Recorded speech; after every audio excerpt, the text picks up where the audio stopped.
refresh. We should be live on YouTube now. As I just refreshed it there, apparently something happened with the StreamYard there. I had to refresh our settings, but I think we're live on the Carolina Jackpot channel now. I was wondering why our comments weren't there. So yeah, we should be good to go now. Hopefully that works. Look like come up over there to you there, Jackpot. No, it looks like we've got a whole one person waiting. Yeah. Looks like it's over here streaming correctly for me. I'm gonna check on the feed here. There's Big Body Ross. And there's Randall too. Yeah. So okay, well, we got a few in there. Yeah. So let's just restart it. I'm pissed off that Clemson went into Georgia Tech and won by 25, even though they lost at home in overtime. And are you concerned with the Alabama-Florida game here? I mean, you need a Florida win to help you in the standings, right? Yeah, but I mean, I don't really care about that. It's all about the conference tournament anyway. I hate Florida. Fuck them. I hope they lose every game and every sport that they play, to be quite honest with you. I mean, so regular season title doesn't mean anything. It's basically meaningless. Well, do you believe that seriously, or are you just goofing here? I mean, it doesn't. I mean, how many teams do we? You get to hang an SEC championship banner if you win the regular season title. I don't think that's a fake thing. That's not like winning a division. You could be the regular season champion and hang that banner in your arena. I think that's important. I mean, they've got that, but I mean, I want to win the damn tournament. I mean, we haven't done that yet. Huh. Wait a minute. South Carolina's, have you won the SEC tournament at all? I can't remember. I don't think there's a tournament. No, they won the regular season. They haven't won the tournament. I think they won the regular season twice. That was the BJ Mackey teams, right? BJ Mackey, Melvin Watson, those guys. I think so. I believe they did at least one, but they haven't won the tournament. No. Well. Kind of like the baseball team. I don't think the baseball team ever won the tournament either. Well, I think that we goof about Ray Tanner, but his mentality was, and you can correct me if I'm wrong on this, I don't really give a shit about the tournament before the tournament. I mean, if we go out there and play well, I mean, 2 in barbecue was cool with him. He didn't give a shit. Yeah, I don't know. The college basketball conference tournaments seem to have the college baseball conference tournaments just seem to be like filler or something, because it doesn't really determine whether you're going to a regional or not, but the college basketball tournament does, or the conference tournaments do. I don't know. It's weird. So anyway, I agree with you on that, and obviously we'll have more college baseball we can talk about here shortly. Gamecocks moved to 5-0, and I mean both in-state teams are undefeated. We talked about this before too. We're a pretty good state as far as college baseball. I mean, South Carolina and Coastal have national titles in the past 20 years. Clemson's been a good college baseball team. There are other teams that do well too. I mean, the Citadel's been to the College World Series, so that too. So people seem to forget that. Some folks over here. Randall says LSU and Kentucky about to tip off. You know, if I were a Kentucky fan, I would. Lately, the way that you got all these guys that are going to play on an NBA roster, but you pretty got a shit program. As far as, I mean, they're good, but it's not like they're that good. Well, they've done a little bit better the past couple of games. Yeah, I mean, they beat Auburn. Yeah, of course, on Saturday they beat Auburn at home by like 15 points. The same Auburn team that beat us by 40. That's like a 55-point swing. What the fuck? Well, and you beat them too. So that's like, what the hell? Hufford Billy. Are you watching this? Get my shoe back to me. Wheezy. Have you watching this or intently watching this Auburn or this Alabama Florida game. What's up with Nate Oates, this dickhead Well, over on the side? What is up with his jacket? Did he steal Nate, that well, off of somebody off of Barney Miller? I mean, this is it's the like ugly. it's a plaid looking jacket, It's a but plaid mustard yellow jacket from 1976. It's ugly as fuck, dude. Hell no, nah, just no.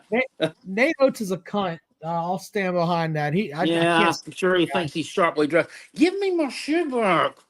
Is She's got a we shoe in here. is all right. So give us the play-by-play, Jackpot. Is that Wheezy messing with you? Yeah. What's going on here? Yeah, she keeps grabbing my shoes and she's taking them to her bed. And I was trying to get the wife's attention to get it away from her. But No. Listen, Mrs. Jackpot there, she is not responsible for Wheezy taking your shoes, sir. I know, but she could have picked it up for me, but it's all right. Oh, anyway. All right, so Did you hear that? what'd you say? She said, I did, damn it. She ain't got time for your nonsense, Jackpot. Better be nice to your wife over there. We don't need that nonsense. Can't have any bicker in there. All right, so overtime is My NATO. only hope of covering the spread and winning some money on this game in overtime is Alabama actually just taking control and beating them by 11 points in overtime, and that's probably not going to happen. I already lost some money on a bet that should have been. Got that echo again. God damn. Should have been a very easy bet earlier. Penn State and Illinois. Had Illinois covering the 7.5 point spread at Penn State. They fucking lost. Penn State, they're ranked number 12. Penn State has a losing record. That was a sucker stupid bet. Like Penn State moved out of their big on-campus facility there, that Bryce Jordan Center that seats like 18,000. They moved out of it and they moved back into the Rec Hall, I think it's called. It's like a 6,200 seat gym that they played their last home game there in 1996. And they played Illinois there tonight and they beat them. So they basically played them in a volleyball center. I mean, it would be it's like it would be like South Carolina moving back into the Carolina Coliseum. Okay, so they left the big arena because they can't fill it up. I mean, they can't put any asses in the seats. So they went back to the old, what the fuck? That's crazy. And then they win. And they kicked their leading scorer off the team. So that's why I thought, that's easy. Nah, not so much. Illinois is another fraud. Is that the worst beat that you've ever had? It's got to be one of them. It's ridiculous. I remember, I like Penn State. I'm glad they won, but damn.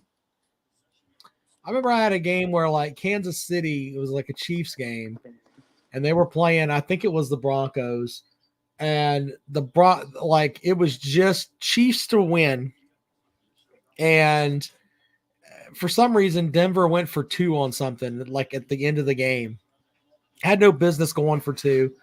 And they ended up losing, or ended up winning and blowing bet. It was just a horrible, horrible beat.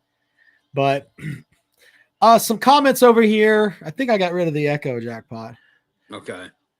Let's see here. Thank you for murdering the echo. Yeah, that's about all that I murder in this thing here. Albert Billy Paul wants to know why South Carolina sucks at football, and he wants to know if I don't know. You tell me. I mean, why can your team not score on them? That's even more embarrassing. I wants to know if I'm going to a Trump boat parade. No, I don't like. I mean, it's like God bless people that want to go out and support a candidate or whatever. But I have this mentality of politicians work for us. I'm not going to go and spend my hard-earned money to go out and yay, we support this guy when all politicians eventually fuck you. So I don't go to. There was like 40,000 people that came to Pickens back in July of last year. Remember to see Donald Trump? I'm like, hey, you see him on damn TV. I mean, that was crazy. It was like Yeah. 100 degrees out that day. And then a damn tornado came through. I appreciate people that do that, and and you can do whatever you want to do with your time, but I can find a lot better things to do with my time than to, hey, I'm going to go out on a boat parade with other people. So Bauman is hitting three. Is that primary in South Carolina, is that Saturday? It is this Saturday, yes, sir. I saw the date on that. That's weird. Is that like a normal thing? Yeah, they normally had they had the Democratic primary. What was it, 2 weeks ago? And of course, Biden's running unopposed, so it's one of those things. But the actual Republican primary, I mean, Nikki Haley's sending out text messages to people. I'm like, how the hell did you get my number, ho? What the hell is this? He sends me one every day. Yeah, well, yeah. Anyway, I don't know, and it's weird too because I mean, it's like it's not a. I mean, it's a fucking spam thing, but it is like at the top. It says up there, Siri has found a new contact, Nikki Haley.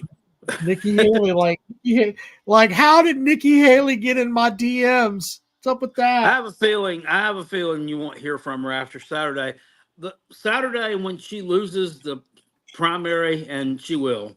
Do you think she'll quit the race? I mean, because if you can't win your own state, and look, and we don't normally talk politics on this show, but here's the thing with that: she's not going to get out of it. But the reason she's not going to get out of it is because she has very rich people that are behind her that are telling her Trump's going to get convicted of something, and the Republican Party is going to need you. So that's why she's going to stay in. Oh. So there you go with that. Makes sense, I guess. Hey, let's talk about Chris's comment here because this is funny. You hear about Drinkowitz talking shit to Tennessee's basketball players? Yes. Yeah, he did. I think I retweeted some of it. I'm pulling this up here. I want to make sure that I get the exact. I think I retweeted one of them. I don't remember, but basically, what was it that he did? It's A to Z Sports. I'm looking at their article here.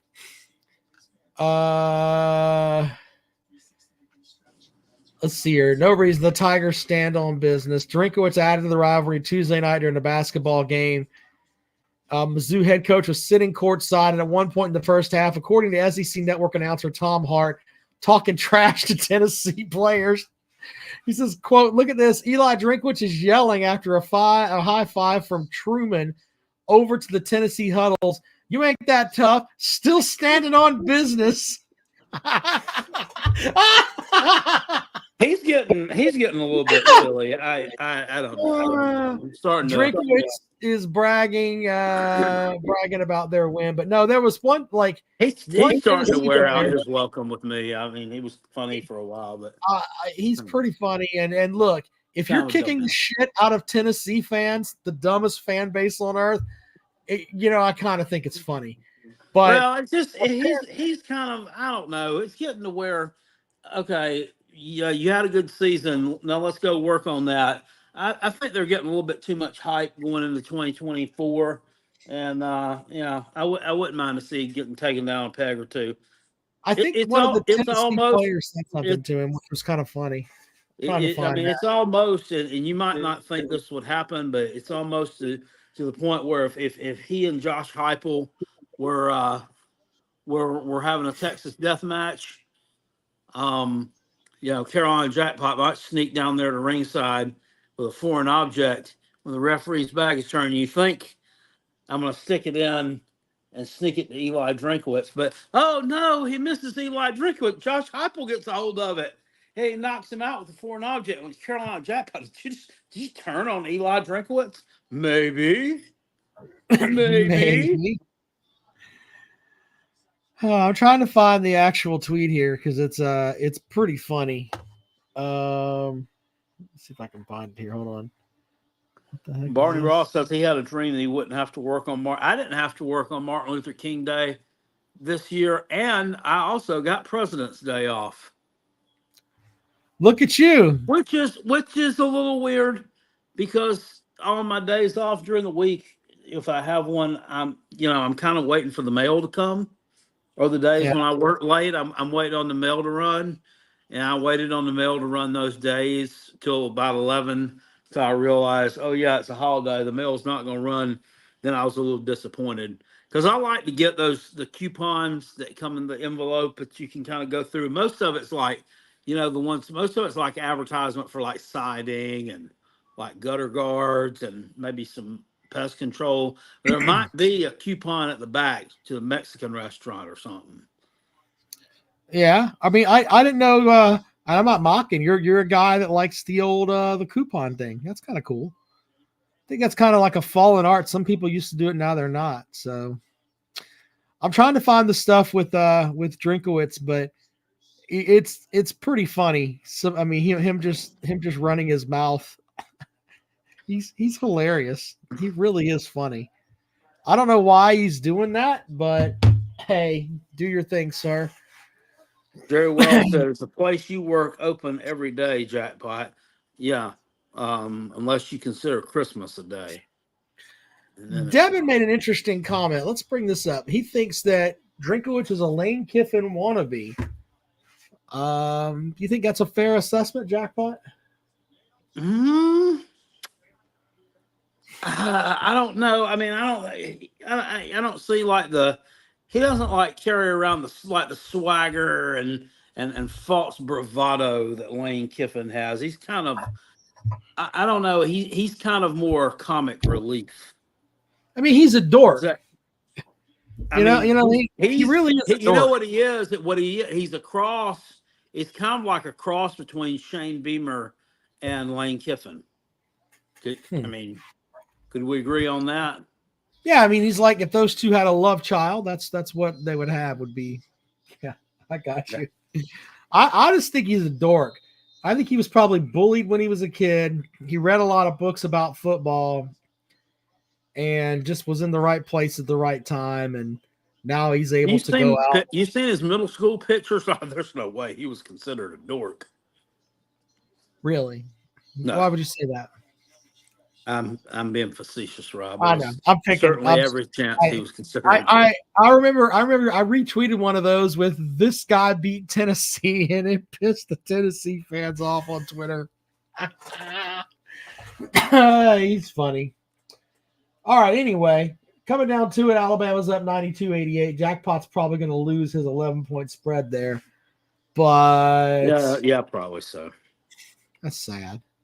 I don't know. I mean, it depends. I mean, if Alabama hits a 3 or something here, and then Florida starts fouling them a bunch. I read something on 247 Sports today I wanted to talk to you about. It said one of the big upcoming battles in spring practice is going to be for the Gamecock quarterback spot. I personally believe it's Lenora Sellers' job to lose, but they did a write-up talking about maybe the kid transferring in from Auburn is going to be somebody that could get into the mix. Are you and I on the same page? We think it's going to be Sellers and everybody else? I mean, we've seen his upside, and it's huge. And then we've seen Robbie Ashford play a whole season as a starter, and he was terrible. But that coach got fired. So I mean, I don't know if our staff can get something out of him. I really think that Sellers is going to be the guy. I think that Ashford might be brought in on some like 3rd and short situations, maybe some red zone situations to kind of mix it up a little bit. But like if you're having to rely on winning a game with your arm, I don't think that he's the guy that you're going to turn to. By the way, I'm looking at Twitter. I mean, we've seen I didn't mean to cut you off, but everybody knows, what kind of, offensive mind Hugh Freeze is, and irregardless of what you think of him as a person, I mean, he's put together some pretty decent offenses, and he wanted no part of that guy being his starting quarterback, and he went with Peyton Thorne, a guy who threw like 15 touchdowns and 10 interceptions. Just a terrible quarterback, but he still went with him over Ashford. So I doubt he has much of an upside in his passing game. If Hugh Freeze couldn't develop him, I don't think that there's probably anybody on South Carolina's offensive staff that's going to develop him. You know what I mean? Yeah, I agree with you on that. I think he's going to change positions. And they're going to make him. He's going to go out and be a receiver. I think that's what's going to happen there. You know, we'll see. I mean, it could be. All right, so at Hale underscore call K at Hall underscore Kale on Twitter tweeted this out today. It's a retweet from SEC Mike. The projected 2024 records from at CFB Hourglass. They've got that's the podcast. The that SEC podcast. I like to call him the he's got that larger guy on there. Pork chop and porn stash.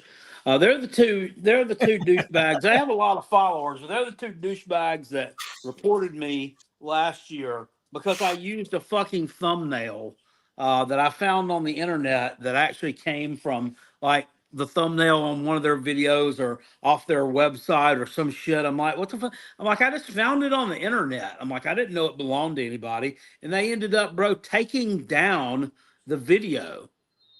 Not them. YouTube took down the video that I posted because I used a freaking thumbnail that they had made. And I'm like, sorry, you know. Well, see that the issue with that is that they think that they put out just this wonderful talent that everybody loves so much, and heaven forbid that you use their shit. It's not like they made fucking Purple Rain and you reuse Purple Rain as a fucking bumper. It was a goddamn thread. The fat guy on there is the one that he told them that like he would walk 13 miles or something. He's a Tennessee fan. And he said he would walk like 13 miles or something if Florida beat Tennessee. Well, they beat them. So he had to walk 13 miles. And I mean, I guess he made it because like he's still on there. But well, here's the deal. I want to go. I just because I thought this was funny. They've got Texas at 12-0. Georgia and so. Thumbs up or thumbs down on which one of these you agree with, Jackpot. Texas 12-0. I think that's a thumbs down. Going 12-0 is hard. I don't think so. They have to go to Michigan, and I mean Michigan's lost some weapons. They lost their coach, but I mean you got to go there early in the season. I mean I think it could be tough. I mean I think that could be a potential loss for you. They got to play Georgia. They're playing Georgia at home. I mean, Georgia won the last two national championships for this year. I mean, that's going to be a tough game. And I mean, Texas is known for kind of shitting the bed. I mean, they do it every year.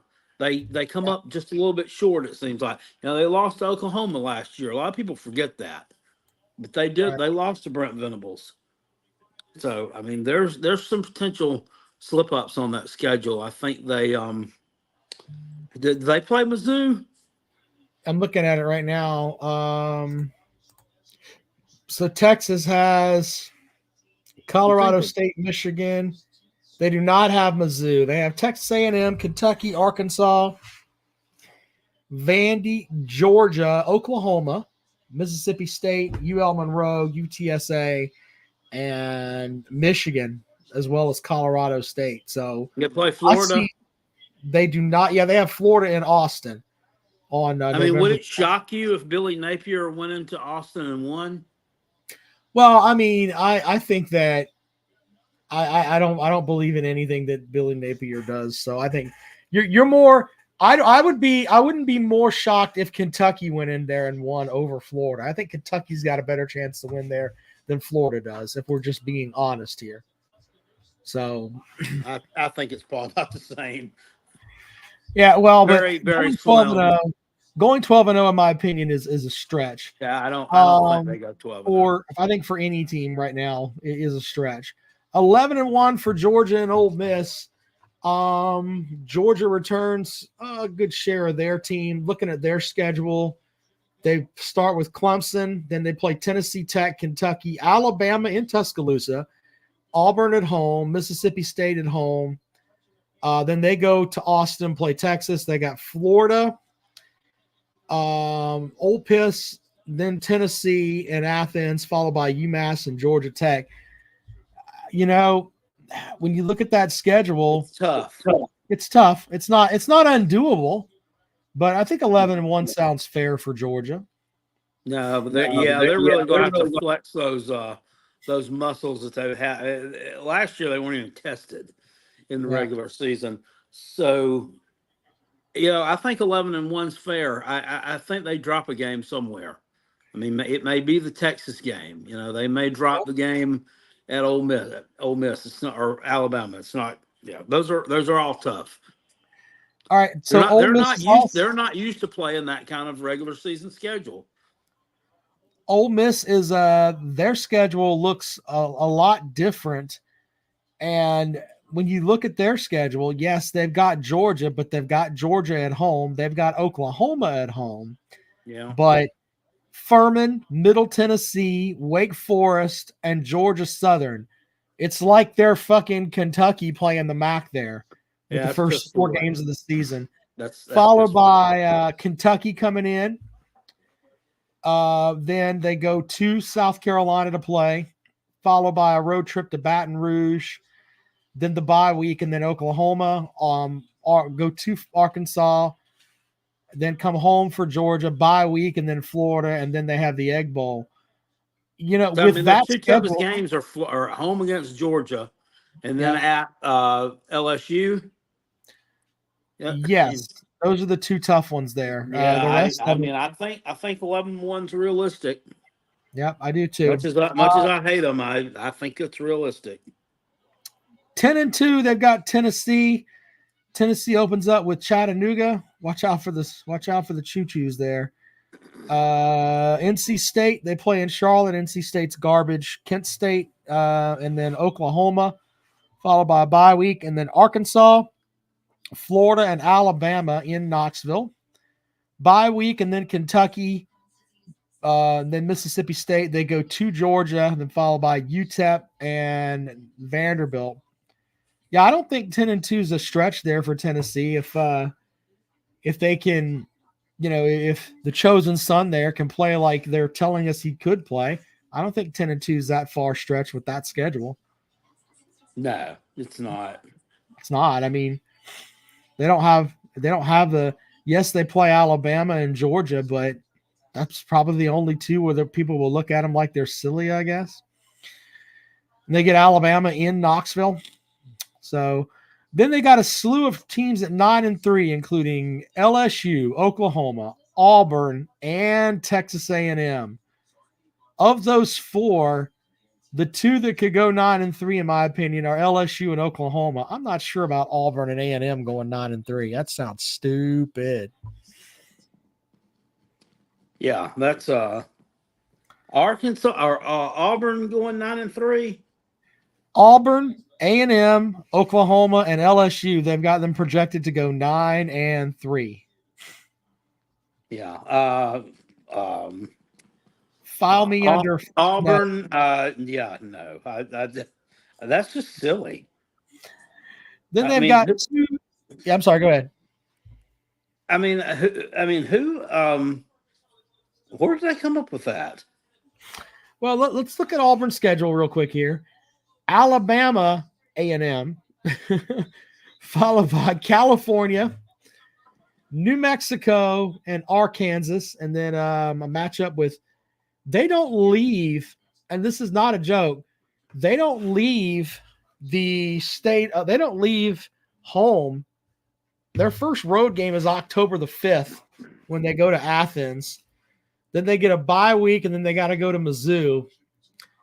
Then they play Kentucky, Vanderbilt, Louisiana Monroe, A&M, and Alabama. When I look at that schedule, I think that 9 wins is not that far-fetched. Their schedule is shit, Jackpot, now that I look at it. Yeah, but still, I don't think they've upgraded enough to to think that that's possible. I really, really don't. They're tough. They have 2 tough road games in Georgia and Mizzou. The rest of the schedule, and then they go to Alabama at the end of the season. Okay, I don't know. I think they win 8 games this year just because their schedule's garbage. They got 2 8-4 teams. This is the interesting one: Mizzou and Alabama. That's Okay. it. So, what's Mizzou's schedule? Mizzou's schedule is pretty shitty too. Yeah, let me give you Mizzou's schedule here. They got Murray State, where old Zeb Nolan's going to be the quarterback coach there. Did you read that, Jackpot? Yeah, I did. Zeb Nolan's Congratulations, Zebula. Colonel Zeb up there going to be the quarterback's coach. I used to live in Murray, Kentucky, so I know a little racer football. You lived in Murray, Kentucky? That's where my stepdad's from, is Murray. I went to Callaway County High School because my mom didn't want me going to Murray High School because that's where the thugs went. That's not a joke. Did you go to school there all 4 years? No, I went to school there for 2 years, and then we moved back to South Carolina, and then I went to Lexington High School. So you went to Lexington? Yep, that's where I went to high school. Yep. Well, I thought you went to Airport. No, I can read. I didn't go to Airport. What? Fuck, I mean, I didn't know. Is that not a good school? No, I pick at my friends that all went to Airport, because Airport was like, when I was a kid, they were like, that was like the school where like drug dealers went, is what we were told. Blake knows what I'm talking about. I thought that would be a cool. What's their mascot? I don't know, some meth dealer. I don't know. Oh, I don't know. Is it the Eagles? Yeah, it is the Eagles. There you go. Thank you, Blake. You'd think it was the Jets or something. I don't know. I mean, when I think of Airport, I think of meth dealers and seniors with C-section scars. That's so there's a high school in Western North Carolina near Asheville, Inca High School, in Inca, North Carolina, and they're the Inca Jets. I mean, it has absolutely nothing to do with, Western North Carolina, but they're just the Jets. So yeah, why not? Yeah, exactly. I mean, it's just weird. Anyway, so they play Murray State, then they have Buffalo. They don't leave Mizzou until October the 5th, but their first 4 games are Murray State, Buffalo, Boston College, and Vanderbilt. Then bye week. Mizzou's going to start the season 4-0. Well, thank God for that bye week. That bye week there, hoof. Yeah, you're going to need it. Then they go to this. Check this out, Jackpot. They go to A&M, and then they're on the road at UMass. Why in the fuck is Missouri playing a game in Amherst against UMass? I don't get it. I guess the same reason Alabama played at South Florida. And I mean, some of these make sense. Like the Gamecocks played at East Carolina. Okay, that makes a little bit of sense. I mean, it's a regional rival. We've played out at home a bunch of times, so we return the favor. Yeah, I mean, like, I get that one, but going all the way there to play fucking I mean, even South Carolina playing at App State might make sense, but going to fucking UMass doesn't make any sense. It makes no sense. It's zero sense. It's a stupid game. I mean, they're going to beat them by 50.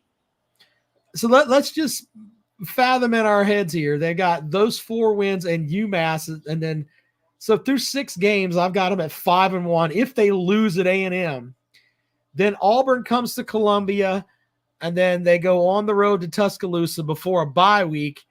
Then they get Oklahoma, and then another bye week when they play South Carolina, because Eli Drinkowitz sees Gamecock, and that means win. There's a day when that's coming to an end. You think so? All right. Well, you hang your hat on that, Jackpot. Until you beat the dork, I'm not going to give you credit for it. And then Mississippi State, and then they play Arkansas at home. I think that 8 wins is fair there for Mizzou. I really do. I think that at SEC Media Days, Brady Cook may be first team All SEC. Think about it. You have what? Who else is going to be your starting SEC quarterback there? I mean, I guess you could go with Jackson Dart, but you already said you don't really like him.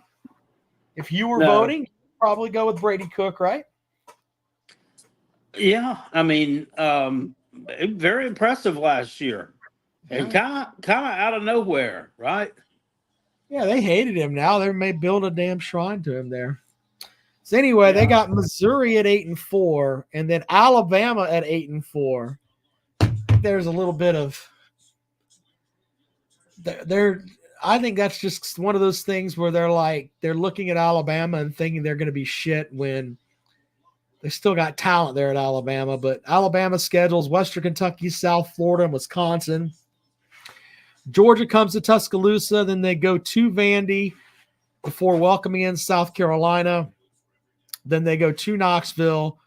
They welcome in Mizzou. Yeah, I'm seeing a lot of wins there. Bye week, and then LSU, and then Mercer. What the fuck? Followed by Oklahoma and Auburn to end the season. So they got Alabama at 8-4. Yeah, they're not. They're winning more than 8 games. Yeah. So I don't like some of these. Don't look very, very. Then at 6-6, they've got Kentucky and Mississippi State. Kentucky, their first 4 of the season, it's not going to be like it was last year, Jackpot. They've got Southern Miss and then South Carolina at home, followed by Georgia at home, and then Ohio. So where's the game against Northern Illinois and Akron? Yeah, the MAC is over there and they're pissed off. What a mess. Yeah, because I mean that was their lunch ticket. Mm-hmm. So I need to find out what's going on with this. Not making There's sense. Ohio there, and then they have Ole Miss. I think what happened was Big Barney Ross stopped sending them money because Calipari hurt his feelings, so he stopped sending money to the football program, and they're not going to have enough Gatorade to cover everybody, when they send people on the road. So I think that's what happened there. But Kentucky also has Ole Miss bye week, and then Vanderbilt, followed by Florida, Auburn, Tennessee bye week, and then they play Murray State. Murray State's getting 2 SEC playoffs this year. That's pretty good. Then they go on the road to Texas and then wrap up the season with Louisville. I think 6 wins is maybe par there for Kentucky. That's not that far off. Yeah, that's probably about what we'll see out of them. And the other 6, they're not going to have a win. I mean, they haven't had a losing record there, and it's been quite a while. The other 6-6 team is Mississippi State. So yeah, that's I saw that and I was kind of like, okay. Here's their schedule. They've got Eastern Kentucky, directional school. Then they have Arizona State, followed by Toledo, Florida, Texas, bye week, Georgia, A&M, Arkansas, UMass. UMass comes to Starkville, though. They're not going to pull the Mizzou and go to Amherst. And then they play Tennessee, followed by the bye, then Mizzou, and then Ole Miss at home, or excuse me, on the road. I think 6 wins is maybe a stretch for them there. Yeah, I mean, brand new head coach. I mean, new staff, new everything. I think that's a little bit far off. But all right. Let me know. Then at 4-8, they've got South Carolina. We've been over the Gamecock schedule. Old Dominion, Kentucky, LSU, Akron, bye week. Then I'm going to stand by this. They're going to go 0 for October with Ole Miss, Alabama, and Oklahoma. A&M, Vanderbilt, Mizzou, Wofford, and Clemson. I think they got 4 layups there in theory. With Clemson, Wofford, yeah. Whatever. I just let you spin your mouth there because you don't in your heart of hearts believe that you're going to go to Clemson and win. You don't believe I mean, that. well, I didn't in my heart of hearts believe it 2 years ago, and it happened. Yeah, and that's why you were shocked, and your whole fucking fan base went and made damn Christmas ornaments because it doesn't happen very often. It's like Tennessee beating Alabama. No, there were no Christmas ornaments. That is absolutely not true. You motherfuckers made Christmas ornaments, and you thought that the world had ended. So let's just be honest. The world ended. I don't think so. Oh yeah, I mean it was like Oppenheimer getting the nuclear bomb right. That's how much things came together for you guys. I mean, 4 layups. It's kind of disrespectful. Well, I can be because your program, that was a fluke win, and you guys acted like it wasn't a fluke win. I mean, a fluke. I mean, y'all gave it to us, and you should have won that game. Old Dominion is a layup. Akron's a layup. Wofford's a layup. That's 3. And I think now I see what happened to Kentucky's game with Akron. They're on our schedule. Thanks. Yeah. Well, but you'll get a win there, and you'll beat Wofford and you'll beat Vanderbilt. There's your 4. After that, I think the rest of the games are toss-ups at best. So I don't think 4 and 8. They'll pick one of those games. They'll go 5 and 7 at least. At least. So I don't know. Unless Sean Elliott comes in and like wipes his ass with everything and says, you know what, you should have kept me here instead of getting old bitch champ. I do not know how to take a screenshot off of an iPad. I'm an absolute idiot. And there's a reason behind this. I'm trying to send something to you. Okay, no, I'll tell you how to do it right now. Screenshot on iPad. All right, let's see here. Press the top button and either the volume button at the same time. Quickly release both buttons. So you have a top button and a volume button. Should be down there near the top button. Yeah, it says there's a button on the top. I'm getting this from Apple support. Hold on, I'll share it with you here on the screen. I mean, what do you want to show me? I'm trying to see here. What you got? Well, I'm trying to. God dang it! I mean, this iPad must be retarded. I'm trying to send. Well, okay, I'm just going to show this picture on the damn thing there because, God Almighty, hold on a second, because I can't screenshot this. That damn. Dang it. Sorry. That's all right, Jackpot. Do your thing, man. I've gotten off here on another tangent here. Somehow or another, I've gotten myself into a mode of taking pictures here.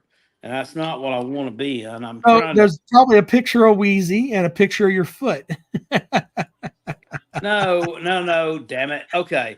All right. We're going to put this in full screen mode as much as I can. Somebody over there in the chat had asked me what was the last year that I had hair. And I know it was it may have been like around 2001-ish, but I found this picture off Facebook. This was from 1998. Now, of course, there's no Facebook in 1998, but this was my picture in 1998. This was from Winn-Dixie. When I was co-manager there. I think I was a fresh 23 years old here in this picture. But that was the picture that that's the picture that goes on the wall, but like in the little sleeves with the managers up there that tells you their names. And mine went right beside the store manager's picture. And that was that. I took it down and brought it home with me when I moved stores. But yeah, you'll see I have the co-manager vest there. Oh, that's a tie. I believe that was a golf tie. And I had a nice little head of hair there. There you go. Jackpot with his hair. That was April 1998. Circa that. So we I remember Positive Mike and I stopping at your Ingles and, and Jackpot they had like Jackpot's picture at the front of the store as soon as you walked in. Yeah, the big picture. Yeah. Yeah. So we took pictures of ourselves giving you the finger. Yeah, Yeah, everybody's fucked with that. There was that what was his name? Something Talbert. There's a Clemson Yeah, fan. yeah. He took pictures of it. The Mr. Lamar McAllister took pictures with that mural. Everybody, the People's Champ took pictures with the mural, giving it Well, I fingers. mean, how did Pretty he much take all of pictures of it? upstate South Carolina. He'd need a fucking step stool to be at eye level with you, that fucking dwarf. Who the Yeah, I People's said it. Champ? Yeah, little people's champ. Motherfucker runs around fighting with fishing poles. He needs to watch his damn mouth before he fucking starts talking to my co-host, little shrimp bitch. And by the way, Lamar also needs to watch his mouth or damn fix your deck. There's that too. You want to damn pull some. You want to pull some strings out? We can do that if they're going to mock some people. Baylor man says it, and he's right. That was me. That would have been me. That would have been April before the last time the Voltards won the SEC in football. Can you send me that picture? Because I'm going to make our own thumb out of it with Kale's hairdo the last time the Vols won. I'll get it off Facebook off my phone because I can screenshot stuff there. I have no idea why I can't screenshot. Well, I could probably do it from here by going to your page. I feel silly. It's hilarious because that's actually really funny. Dude, my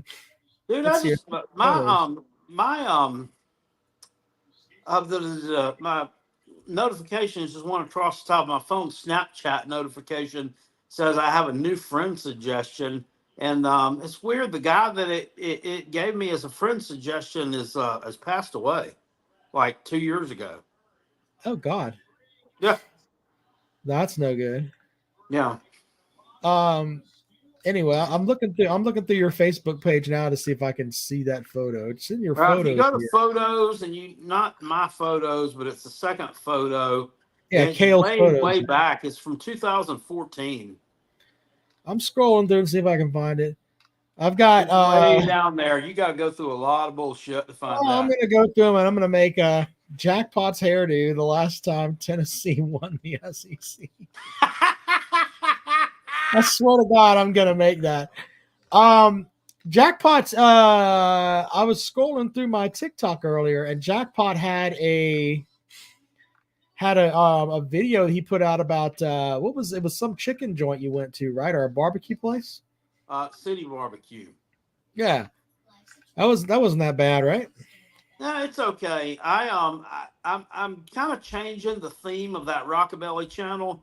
I'm not doing fast food joints anymore at all. Yeah. I'm only gonna review mom and pop places that are local. And I already talked about that. I talked about wanting to go to the the Schoolhouse Barbecue, and I still plan on doing that. But this City Barbecue place I thought was a local joint, but it's not. It turns out it's a chain. It's got like 100 restaurants, but this is the only one in South Carolina. So yeah, it's okay. I mean, it's probably not anywhere I'm going to go back to, but it's all right. Oh goodness! There you go, Jackpot. Look at all that goodness. Yeah, I know. That's awesome. Co-manager. That's great. That is awesome. That's awesome. I was working hard and had to take a break for a picture. Take a break for a picture. There you go. I'm saving that because we're gonna make make the next thumb out of that. All right. Anyway, so someone asked about the we didn't talk about the new 5-7 rule or whatever it is with the college football playoff. What do you think about that, Jackpot, before we get out of here? So we're going with the 5 highest ranked conference champions and the 7 at large. Yep. Yeah, I mean, it seems fair to me. Yeah, here's my thing is that I'm hoping that it shouldn't. I'm hoping that you go by what a team does instead of, well, we played in whatever conference that it is, and just because we played in that conference, we should get everybody should suck our dick for us. I hope we get away from that. I hope we don't use that theory of, well, we played in this one, blah, blah, blah, when you could play an absolute shit schedule and still be in a Power 5 conference and then go from there. There's one little thing that I thought was interesting is that you could have Notre Dame at, 12-0 as an undefeated Irish team. And from what I gather, the best they could do is number 5 in the or number 6, because you'll have those other 5 teams ahead of them. Well, I mean, they should be. They won't join a conference. Well, there you go. Join a conference. There you go. Got a couple of questions here. Baylor Man and Mike Bridges both want to know if Bojangles ever got back with me. I don't know if you saw that video over on Rockabelly, but yeah, I had some issues with them on Sunday. They messed up my food order, and I let them know about it Monday. And the answer to that would be no, they have not. They've not. And I gave the benefit of the doubt Monday because it was a holiday. Right. Kind of was thinking I'd get a call Tuesday or something on Wednesday, but I have not. So if I hear nothing tomorrow, on Friday morning, I'm going to kind of lay into them heavy again with another customer complaint. Do we not care enough to contact our customers when we ask to be contacted? It's just silly. I mean, you can't get your combo. They don't know the difference between white meat and dark meat at a chicken restaurant. And it's not like they serve chicken as an option at Bojangles. Bojangles is chicken. If chicken didn't exist, Bojangles wouldn't exist. Mm-hmm. So, this has got me a little bit befuddled. A little bit. Brandon Coon wants to know, Jack Potter, are you looking forward to the 2025 game when the Gamecocks open up against Virginia Tech? Brandon comes up with some random stuff against Virginia Tech and Atlanta. Actually not. If they continue on the upward trajectory that they've been on, I'm really not looking forward to playing Virginia Tech.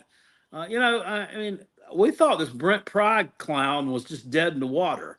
I thought that had to be the worst hire imaginable, but they really turned it around last year down the stretch, Rob. Kind of a really sneaky good team there. They beat their rivals, Virginia. They beat them by like 40 points. Somebody I was listening to on Pigskin Pete and Sea Dog's ACC show last night was talking about how scrappy Virginia was, and they played hard and they didn't get blown out in any games. Well, yeah, they did. They got blown out by their rivals. See, I get frustrated with that because when you look at Virginia from last year, yeah, they were scrappy, but in the end, they were outmanned every game, and they got just pumped. Virginia Tech. And Virginia Tech's also they're using the old Steve Spurrier strategy when he came to South Carolina. Build a wall around the state, make sure that Clemson doesn't get the best players from in-state. And that's what they're doing at Virginia Tech. They're starting to get a lot of those players in that Virginia area to come and play there. Are you comparing Clemson to Virginia? Yeah. Okay. In the Steve Spurrier aura of things, where he was like, we got to get all these guys, and ended up working because I don't think the rest of your Clemson faithful will be real happy with you comparing Clemson to Virginia. I don't give a shit. They don't like me at tailgate anyway. If I go to tailgate, I'm automatically thinking I'm going to have to fucking fight anyway because of the shit that I say on this program about Dabo Sweeney being a cunt and baptizing people. They don't like me saying that shit. Whoa. And I don't give a shit. So that's fine. But no, it's the same theory. Virginia Tech is playing a lot better, and they could be sneaky good to the point where they could be good next season. And then the season after that, they could have like what Duke had with Elko, and then Pride's going to go somewhere else. That's kind of the future that I see for Virginia Tech right now. If he has another good season or two at Virginia Tech, where I could see him going to, and Florida. You might think, no. I could see him going back to Penn State. He was the defensive coordinator there, when they finally get tired of James Franklin shit. Yeah. It's not far-fetched. It's not, because Franklin doesn't beat the top teams that are there. And until he starts doing that.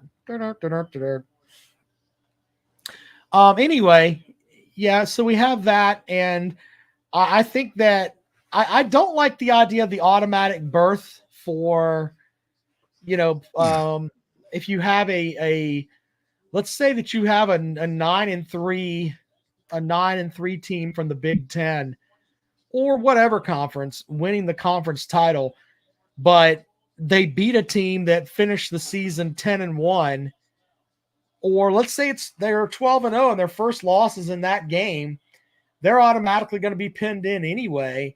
But that 9-3 team could get a berth that may knock somebody else out. I don't really like that, but I kind of understand. It's kind of where I'm at with all that. But it's like, yeah. And Notre Dame, by the way, you were talking about they need to join a conference. We had them, and what I mean by that is the ACC had them by the balls. They could have made them in the COVID year. Look, you join our conference, or you're not going to have a fucking football season. They could have done that. They could have had that conversation in the room where everybody's smoking cigars and you have a bunch of 70-year-old men making up, making the college football world. They could have done that. But Swofford is a cunt. I've used cunt a lot, but he didn't. Oh, don't worry. You can just play your games in our league, and you can be a member just for this season. It's like we're pretty enough to take out, for basketball and so basically baseball. What you're saying basically is they were Notre Dame's bitch that year when they Absolutely. really, in reality, should have made Notre Dame their bitch. Exactly. We have continued to let Notre Dame wipe their dick on the curtains every single year. They come in and they use us for basketball and baseball and everything else. But oh, no. It's like having a hot girlfriend with great big titties, but you don't get to see those titties ever. They're just there. You don't get to take that bra off and see those giant ass knockers. No, you don't get to. You can look at them, and the fact that we remotely associate with you, you get to kind of hang out with us, but don't you dare touch those giant titties. Those are off the record, sir. Well, no. Thank goodness there's always Sam Pittman who will show you his milkers for free. Well, those are community titties. I mean, his titties are bigger than the damn Arkansas governor's titties. Imagine that. Well, I mean, he was letting her rub them. So I mean, obviously they're she was sitting there and she was like, "Ooh, they're public service titties. Those got more volume than mine." Yeah, they're public service tits. Jordan Bowman with a good point. He says that Clemson has 3 of the top 10 players in the state of Virginia in the 2025 class, 4 commitments from the state overall. So, are you sure Virginia Tech's building a wall around? They're building a wall they're trying to keep the recruits there. They're at least offering those. Doesn't look like they're doing a good job. Well, they're trying, whereas before they weren't. So. Clemson's doing really good recruiting in the 2025 class. South Carolina needs to get on the fucking stick. I think we have 1 damn commitment. I don't know what the hell. I don't know. I don't know where the welcome homes are. Big Barney Ross sent him a breast pump for Christmas. Isn't Big Barney Ross a man of the people? Yeah, he is. He really is. They got a kick out of me on damn it LSU motherfuckers. I'm gonna lose all my damn bets tonight. I'll just lose all my fucking money. God dang it. You bet LSU tonight? I just picked them to cover the spread against Kentucky. They're not doing it. They're getting beat by like 9. But they're having a letdown game after they upset the Gamecocks. Is exactly what they're doing. Now I can't remember. I had the Clemson people laughing the other day on Twitter with my little thing that Shane Beamer was in his office. They had a picture of him with like some gigantic like inflatable policeman or something. Did you see that? Oh yeah. Yeah, I did see that. I said something about you won't believe the blow up doll I just received. You know how he's always talking about, you won't believe the phone call I just got off the phone with. Or whatever it is, he says, you won't believe the phone call I just got. Yeah. Oh God. They have What a mess. that Clemson radio station up here. Like I don't remember what business it is, but it goes on commercial break. I don't know what they're peddling something. They're like, you can contact us. You know, they can by email, and here's our website or whatever, or you can contact us by phone at 864 blah blah blah blah blah blah blah, and then it says, you won't believe the phone call we just got.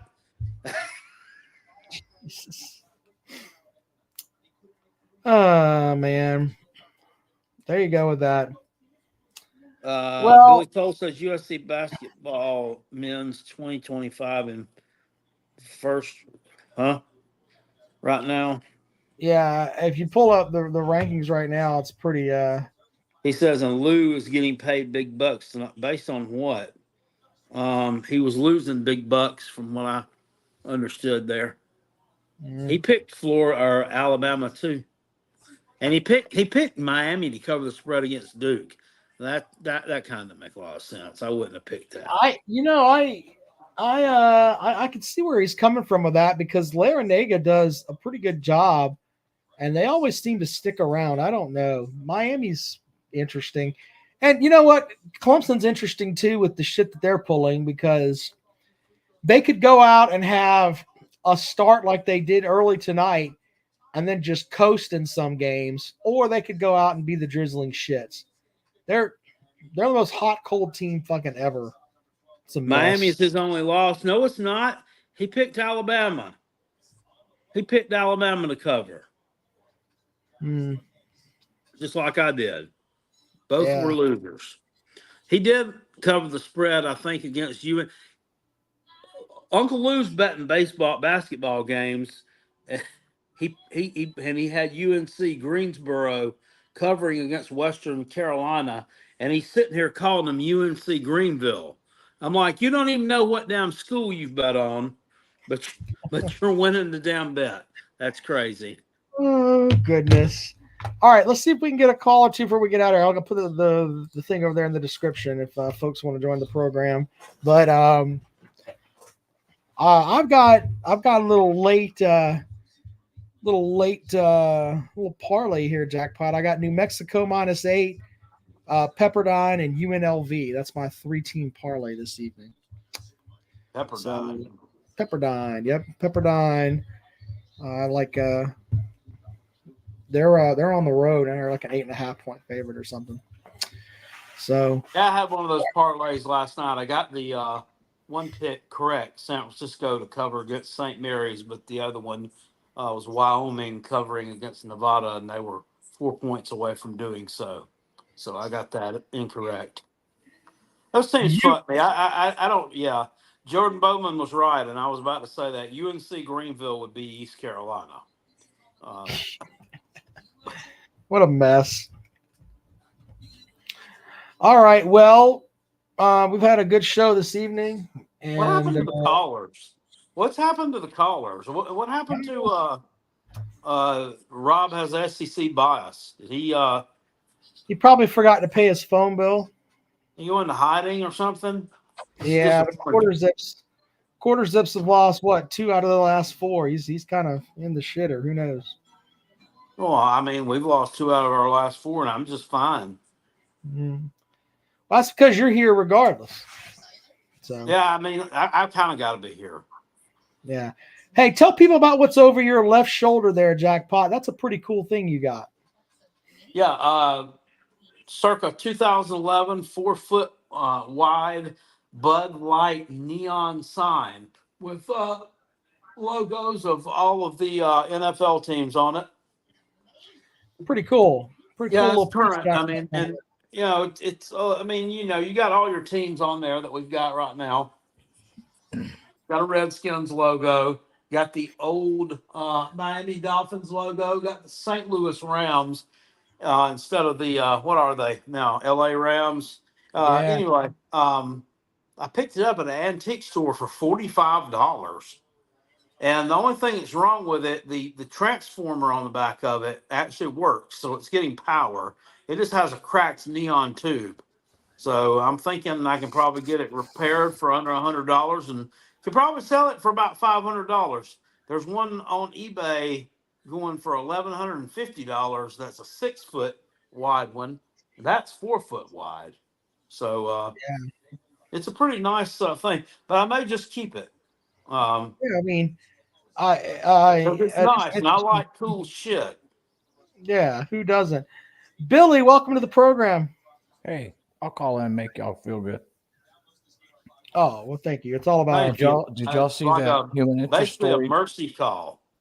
No, the East Carolina baseball player today on the baseball team with a prosthetic leg today got the bat. This is a real story. It's on Fox News today. Great story. And good job with East Carolina coach letting that young man play. So he's got a prosthetic leg and he got to go out there and play. There you go. Yeah, he got a bat today and drew a walk. So, I like stories like that. That's that's some good stuff there. We need Yeah, good man human probably interest worked his ass off to get to a point where he could actually do something, and he got out there and was able to play. I think that's pretty awesome, in my opinion. Yep. They got to interview him today and everything. Nice young man.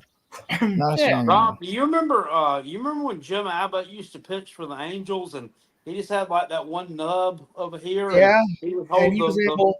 That's the correct, glove Jordan there, Bowman. and he would throw the pitch, and he'd get the glove off the nub real quick and get it on his hand in case he needed to field it. Right, and if he had to field it, he would literally throw it up in the air, catch it with it, drop his glove, catch it, and throw players out. He was actually really good with it. He was.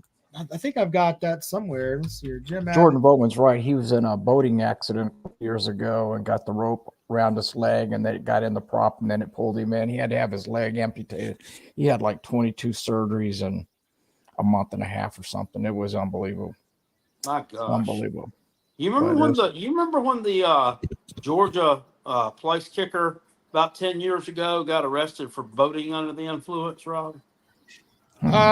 Yeah, I remember that. That was a long time. Now they advanced the cars.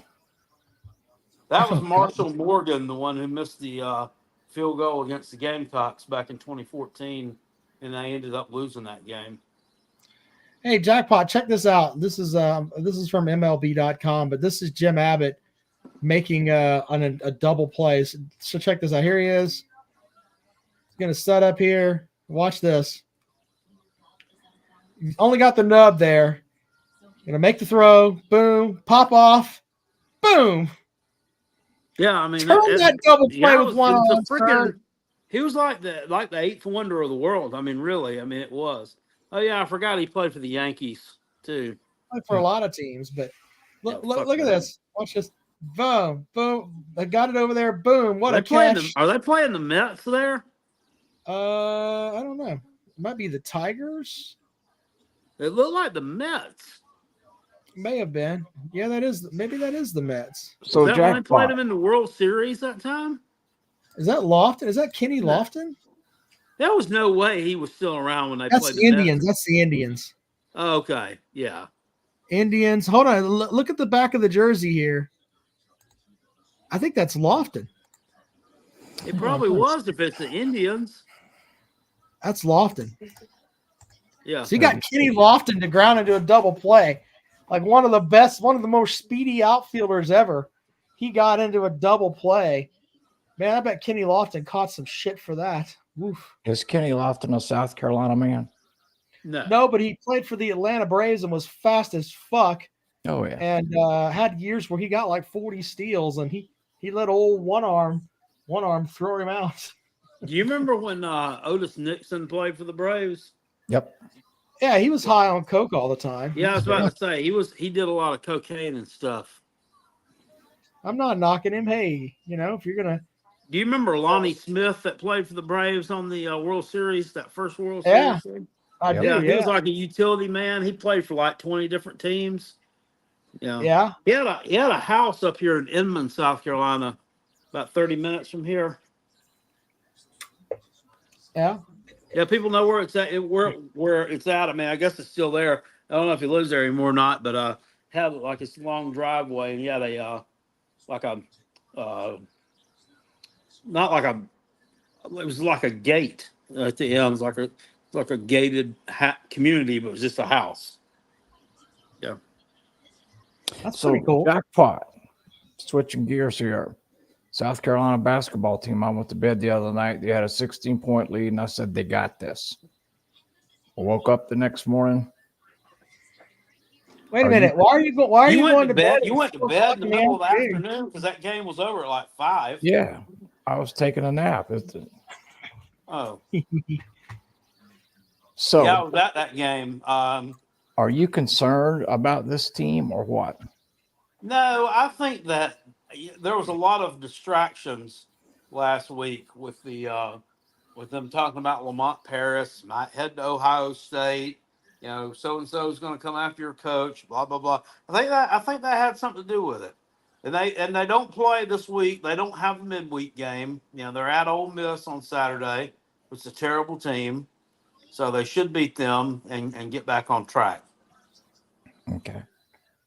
Now, if they lose Saturday, I'm gonna be pissed. If they lose Saturday, they're dropping out of the top 25. Oh, definitely. They've got to make a good showing in the SEC tournament. They can't be one and done. They've got to make a good showing and be the first 4 in, at least at worst the first 4 in. So Yeah. they got to hang on here down the stretch. And Yeah, because like I said, there's a lot of teams that have good wins and some good resumes, but you got like the way Rob was telling me, I think there's like 34 or 36 conferences. right. So every one of those teams, the whoever wins the tournament is going to make it to the round of 64 or 68, whatever you want to call them. So I mean, it only leaves so many at-large spots. Yeah, they can't afford to lose another game. They really can't, but And they've got to make a good showing in the SEC tournament even to solidify that if they stay strong. Yeah, which is something that they don't often do. Well, Tennessee almost crapped the bed last night against Vanderbilt. Tennessee almost shit the bed. Yep. That's 2 games in a row where Mizzou. Yeah, Tennessee pissed me off last night too. I lost money on Tennessee. I mean, I thought that was going to be a cover. Basketball, you never know. I mean, And they won by what, like 3? 5. Yeah, But they come out there and played their D game. I mean, they were flat. They didn't. But and Missouri's horrible, but Mizzou's almost won 2 games. That Mizzou is now 0-15. Wow. If you go look at their but schedule, they've almost won their last 2 games. If you go look at all those L's, you'd be surprised. It's single digits. I mean, they were right there. Most of them. They may be a team that goes into the SEC tournament and wins 2 games though. Like that could happen for me. And I know, but like, they're 0-15, Rob, but somebody could take them lightly, and they'll go in and they may win 2 games, and they're not going to win the tournament, but they could hurt somebody's feelings, Wow, Florida took Alabama to overtime tonight, and their coach looks like he sells like bad insurance. Nate Oates. Who? Gates? No, the Yates. coach for Florida. What is it, Mike? Oh, is it Lurch? Fuck Yeah. that guy. He looks like Him and his damn Air Jordans. Fuck him. Well, he looks like he sells the insurance that, like, yeah, you'll be fully covered, but don't ask to get your blood pressure checked because that's going to cost you money. Yeah, I don't like that. Those guys. Matthew Goldsmith says, "Jackpot, do you remember Charlie O'Brien?" I did. He played for the Braves, didn't he? Was he a catcher? Yep. Huh. So anyway, who's South Carolina got left? Can you pull it up right there, Rob? We got Ole Miss. We're at Ole Miss. We got Tennessee again at home. We're at Mississippi State, and we got Florida. Mm. There you go. Not tough. Huh? That's tough. Yeah. Not easy. You got some work to do there a little bit. They got Uh, there's a couple of Gamecock fans on Twitter think that they're going to lose out. I'm not buying that. They're going to win at They least 2 should games. win at Ole Miss. They should win at Mississippi State. Rob, they can't lose 2 more games. Well, I mean, they can. They're ranked at 20. I They're think ranked they at go 20 3. right now. I think they dropped that Tennessee game, but I think they win. I think they beat Florida. I think they win at Ole Miss and win at Mississippi State. You know, the 1-point loss the other night's worse than the Auburn game to me. Yeah, because that's a terrible team. Yeah, they had no excuse losing to that LSU team. LSU's won 7 SEC games in the past this season and last. Yeah. Gamecocks have 9 SEC wins this season. You should have lost that game. They done in tournament. That's fake news. They're not, Jerry Wells. They're not done in the tournament.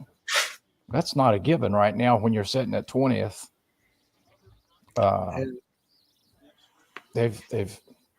They need some help from other people, and then they got to take care of themselves.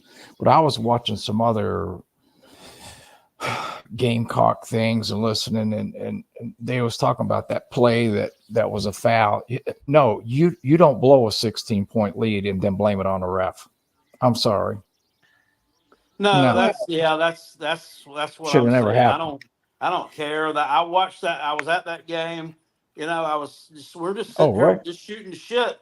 I'm like, well, we're going to blow this team out because I had actually placed money on it. I had LSU covering the spread. I thought we wouldn't play well.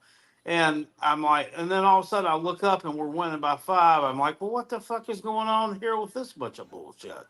And then before you know it, but that was a bullshit call. With the held ball and the foul on that, there was a lot of contact there. But there's no excuse for losing a 16-point lead. You just don't. Auburn was just one of those nights. But like I say, I turned the South Carolina game off when it was up by 16. I said, well, they got this. And then later on, I said, dang it. So Lamont Paris, if they'll leave him alone there, he'll do fine. Like I said, he's in the 2025 recruiting class, just like y'all talked about. He's sitting in first with two great picks right now, 2 great recruits.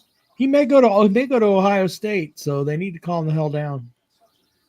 Well, he was at Wisconsin when they went to the Final Four, and he's a Big Ten guy, so that's just like when Tennessee, the football coach, had Lane Kiffin. That didn't make me mad when he left. He's from California. He's a Southern Cal guy. And think about it, Southern Cal and Tennessee. That's not a hard decision. He went home. You weren't one of the people out there decorating that rock with expletives. No. Okay. I don't blame the guy. He went home. I got nothing. Yeah, but I mean, Tennessee, pretty good job. I mean, well, later on now, he has commented that it was the biggest mistake he made, but that's hindsight. But he's from Southern Cal. He played. That was because he got fired at USC. So him leaving there it didn't bother me. He was just they was looking for somebody when they hired him. I mean, that's been our MO for the last 24 hours a week. Did you know that somebody else? Did you know that his dad used to be the head coach at NC State back in the early 80s? His dad is the famous defense coordinator, but that invented the cover 2, Kiffin cover 2, in the pro football. Yeah. So a lot of people don't know, but his dad was with him at Tennessee. So his dad was with him at Southern Cal too. So yeah, but it's embarrassing. It's embarrassing when you go to get on the team plane and they said you need to stay off the plane. You ever heard the story of that? That Kiffin, they hired him as head coach at NC State in I think it was 1980. But the coach at NC State he had won the ACC championship, and then he got hired at LSU, and he was in like a DC-10 or some kind of small plane, and his name was Bo Ryan, and he never coached a game at LSU because he was on a recruiting trip like a month into his after getting hired, and like something fucked up with the plane, and the pressure in it just like took this plane like off course like Wow. 800 miles. Did you ever heard about that story, Rob? I've never heard it. No. Yeah, No. well, anyway, yeah, look it up. Well, Bo Ryan's plane, it flew off course from Louisiana, like all the way across the eastern United States, and ended up like disintegrating and just crashing somewhere out over the Atlantic. But they said the best years he had were in Raleigh when he coached NC State, and they said that it was weird because the way that the I guess the aeronautic space people figured it was that his plane, when it was flying off course, that it would have went right over the top of North Carolina, heading Huh. out over the Atlantic Ocean, and they said it was almost like he was flying over to say goodbye. It's just a sad story. Yeah. Only Only two I remember is Marshall, and then in the 70s when I was in high school, early 70s, Evansville University. That was a tragic plane crash. The Wichita State's football team had a plane crash too. That's true. But yeah, that a lot of people don't know that story about the Bo Ryan thing. Oh. But yeah, and anyway, they had hired Kiffin there at NC State. But speaking of NC State too, can we get on another subject a little bit more, not so morbid? Talking about NC State and coaches. So our Gamecock buddy Twisted Rooster called me out on Monday. Oh, I seen that too. Yeah, with my my take about Dave Doran. But first of all, I didn't say back the Brinks truck up back in 2020 and hire Dave Doran. I said if you got rid of Shane Beamer now, you might want to back the Brinks truck up. And look, I stand by that. But Twisted Rooster said it was silly because he said first that Dave Doran was a dick. Okay, what good head coach is not a dick? I mean, there's not a lot of nice guys. There you go, Gamecock truck. He's right, Payne Stewart. Go ahead. I'm sorry. Yeah, and then second off, look, right now, not undo anything Shane Beamer's done. This is not one of the premier jobs in the SEC. Yeah, it's not like we can just go out and cherry pick, our choice of head coach. Right. Yeah, and I understand he's only won 8 or 9 games at NC State. He's been there for 11 years, had 2 losing seasons at NC State, a place that routinely had losing seasons all the time before he came there. One could argue that everybody talks about Mark Stoops and how he's built Kentucky. He's done, what is it they say about Mark Stoops? He's done the most with less at Kentucky. Yep. I mean, one could argue the same thing about Dave Doran at NC State, but nobody does. Jeff, I don't mean to disagree with you, but Shane Beamer's a top 16 coach in the SEC. So we just he's a top 16. There's only 16 coaches in the SEC. Rob's making a funny. Oh, hey, God. if you was to lay Dave Doran's resume down, forget the personality thing, and Shane Beamer's down right now, and you're going to hire, and you're an athletic director, who you hiring? Who you hiring? Well, I think you eat a bullet and then hope they get another athletic director to make that decision. Yeah. You're going to hire a resume. You're going to hire somebody with a resume. Shane Beamer doesn't have a resume. I'm sorry. This is going to piss off some Gamecock fans. I think they got Shane Beamer, and it was a cost-cutting move. He wanted to be there. They were on the hook paying the former bitch that was there. They got Beamer at a discount. And I think that was the way that it just worked out that way. I definitely think It was. economics was You're part of it. you're not lying. It was a bargain basement hire. It was a bargain basement hire. Yeah. I'm saying It right was. down the state of South Carolina, the Coastal Carolina coach has a better resume than He Shane does. Beamer. But see, there was some stuff that happened with him at Charleston Southern where he You're got talking into about trouble down he's not there. at Coastal Carolina anymore, but He's okay. at Liberty now. But here's Well, the there thing. you go. Look, South Carolina, if they hired him and he brought in that gimmick offense that Willie Corn puts together, South Carolina would be competitive from the rip. They'd win 8 games his first year, regardless of what happened. If they could keep the current roster there, they'd win 8 games off the rip. Just because they'd have something that South Carolina hasn't had in a while, and that is we are going this direction. We're going to go and run this offense. That's who we are. Yeah. They don't have that now. Is South Carolina a power running team? No. Are they a spread it out and throw the ball team? No. They don't know what the fuck they are right now. And that's half they the have problem. there's no identity, and that's been a problem for a long time. Jay Witt over in the comment section says also nobody wanted the job. That's not true. You had a coach at D1 Louisville coaching who job in lied the about SEC. going to interview for it. A D1 South coaching Carolina job. South Carolina is not the Vanderbilt of the conference. There are people that want that job.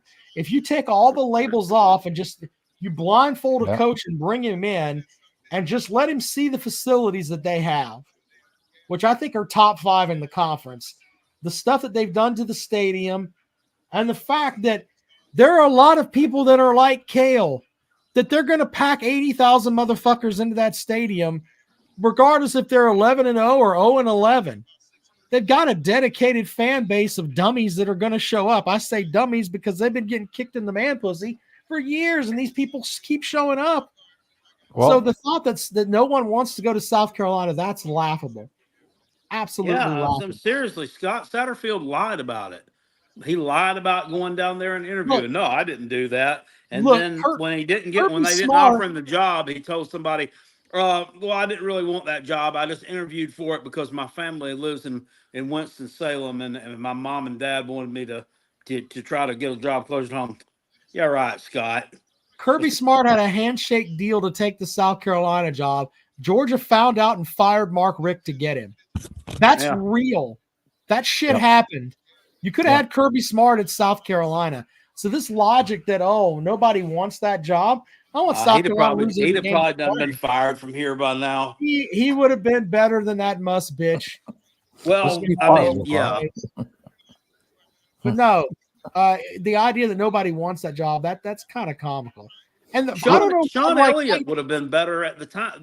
That would have been a better hire than the Muschamp. Do you think they brought Sean Elliott in? If things go off the rails here, I predict they did. No, I think that Sean Elliott was looking around and thinking Sean Elliott all these players. He called him. Yeah, Sean Elliott called and inquired about the job. Actually, he says he wanted to get there because something I didn't know that his entire family still lives in Columbia, and he was just like working. His family lives in Camden, so which is like a 20-minute ride to Columbia. Well, I know his parents do, but his wife and kids were living in Columbia. Mm-hmm. I guess that's because the kids were in school or something. I didn't want to leave. But yeah, he's been down at Georgia State for a while. So, what was Duke's coach name? That was the offensive coordinator at Tennessee when they won the Natty. Duke's coach, the one before this. The professor, right? Yeah, Cutcliffe. There you go. David Cutcliffe. Yeah, he lives in his family and his home's in Knoxville, and when he wouldn't dare take that job because the fan base around here is idiots. They won't leave people alone. That's just like this crap with Lamont Paris. They need to leave this man alone. If he decides to go to Big Ten to be a head coach at Ohio State, so may it be. All you have to do, and I'm not being funny, South Carolina, Ohio State. All you got to do is weigh it, unless South Carolina. I don't Well, think see, South Carolina could I'm double his salary to keep him. I'm a simple bastard. And if I had the choice of going up there in that bone chilling cold with those motherfuckers with the O and everything else, fuck that. You can have it. I'd Well, rather coach at Presbyterian. Fuck Mhm. that O. there's, you know, I ain't going anywhere to be cold though. That ain't my well, thing. their gym's inside, so I'm sure they got heaters. Yeah. I was stationed in Minot, North Dakota. Yeah, You get you got used to it. you got to walk your ass to the damn. You got to walk your ass to the gym. Well, You they get I acclimated. also they don't have any Fuck basketball that. tradition. They don't have any basketball tradition there. When's the last time they went to the Final Four? They went to the Final Four when they had that big goofball. Yeah. It was like Think of his name. 2004 or something. I don't know. They Yeah, And that's the been other a long guy, the time guard. ago. Lot guard. longer ago than Guard. 2017. Oh yeah. Well, that's true, but I don't know. I don't understand though. Getting back to the Gamecocks, why they've been. Thank you, Gamecock Chuck. Is Greg Oden, the big goofy bastard. There you go. No, I mean, but I don't understand why South Carolina's not better at football than they are. It's not an issue of money. It's not an issue of fan base. It's not an issue. What do you of think talent. it is? You can. Now, I lived in I don't Sumter know. for a few It's years. I coaching. lived in Sumter, and I'm very familiar with South Carolina sports. Well, What I do you also think it is? look. Jackpot says it's coaching, but I also think it's part of the structure there. Where, look, anybody ever seen Steve Spurrier back down to anybody? No. Think about it. All right, Steve Spurrier backed down to the administration in South Carolina over stuff with the Confederate flag. I'm not going to sit here and have the debate about the Confederate flag. I'm just saying that Spurrier said at one point that flag shouldn't be flying at the State House. And then Spurrier had to walk back. It's the only time I've ever seen Steve Spurrier walk back anything and said, I didn't know the tradition of the Confederate flag and everything else. He had to walk that back and then still go out and try to recruit black athletes. Yeah. Which is hard. Hard. They made Steve Spurrier backpedal. So you have some stupid son of a bitches in that damn athletic office and within that administration that puts coaches into positions that they don't need to be, Right. that they don't need to be in. The only one Spurrier that shouldn't have said anything either. He should have just left you're that alone. exactly right. But the point is that when Spurrier's never not said anything. Yeah. Think about that. He doesn't give a shit. He's going to say stuff. The only one that they haven't messed with is Dawn Staley, who's one of the wokest of woke coaches, and she'll tell him to go fuck off, and she's going to win anyway and pack that arena with people. They've left her alone, and she wins. They need to do the same thing with the football program. Let a coach come in, give the program an identity. I can tell you one football I games. can tell you one better than that a few years ago when Tennessee first started looking their coaches in the early, when they was needing a coach. Yeah. Charlie Strong was coming to Tennessee until the idiots around here found out he was married to a white woman. Oh my God. And they balked on it. Charlie Strong. They had Charlie Strong at his best. They had Charlie Strong coming here. That's just like they ran off. Oh man, I'm losing my mind. Gamecock Chalk knows the coach for those. Schiano. So we're supposed to hire Schiano was never there. No, he never. That they were wasn't going to hire him though, and then they kind of ramrodded the basketball coach. I forgot what his name was. Alonzo Martin. Yeah, he took him to 16, and they ran him off. So, yeah, but he's a dope though. He wasn't really that good of a coach. I'm trying to be nice, Rob. He wasn't a good coach. It wasn't an issue of like color. He just couldn't coach. He went to Mizzou and had the world there and had NBA players and wasn't worth a fuck. So, Big Barney Ross in the comment section says South Carolina needs to grab the bull by the horns. The other end is too gross. Thank you very much. It's true.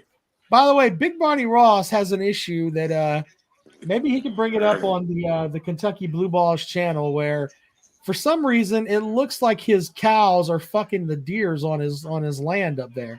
He posted a picture of this deer that looks like it's half cow. I don't know what's going on up there. Billy, Chris, your Tennessee teammate in the fan base there wants to. I can't even think here. That's not He true. says that's not true. That Charlie Strong decided to stay at Louisville because Bridgewater was coming back. Yeah, I don't know about that. I do know Conrad Holloway was a quarterback in the early 70s, the first black quarterback in the SEC, and he got hate mail from these idiot fans around here. But I think that happens. Look, I think that happens everywhere. I'm not trying to whitewash it or say that it's just the Tennessee folks or whatever, but there are hate letters that are all over the place. I've been to football games around the entire SEC, and there's comments and bullshit that's said everywhere. But the great part about that, and I believe this, is that a lot of those people that are saying those things don't go to games anymore. Yeah. I mean, that's just the way that it is. And, a lot of that stuff's going away simply because either A, they're dying off, or they're just not saying. Yeah, I think that's it, basically. The bit more bigoted people are they're dying off, or they're becoming so senile they don't really get out like that anymore. Yeah. So there's that. I don't know. So Sean Elliott, if you don't think if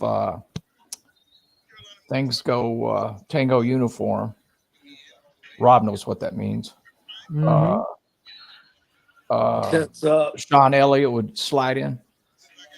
I don't think that they brought Sean Elliott in to, be like a coach in waiting. I don't think that. I mean, I think it's just because it's, like Jackpot was saying, his family's here, and the guy's from Camden, which is right down the road, and he's going to make, I don't know what they're paying him, but he had all of his players that he developed ended up going to other programs. So with the transfer portal and all that, he's sitting there looking around like, why do I have to put all this work and sweat? And I mean, he had a really good wide receiver down there last year.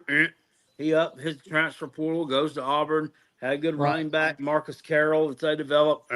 He goes to play for the Dork at Missouri. I mean, well, that's the transfer portal. That's, well, we can talk about that, but that's going to happen to everybody. The point is that, I think about like how hard it is to recruit decent players to come to Georgia State when you're competing against Georgia and Georgia Tech, and you've got Auburn. It's not very far away. It's basically in Georgia. You're picking up a lot of leftovers there, and you're still able to recruit at a decent level. And then they up and leave him after he develops them. Yeah, it got to be a little bit disheartening.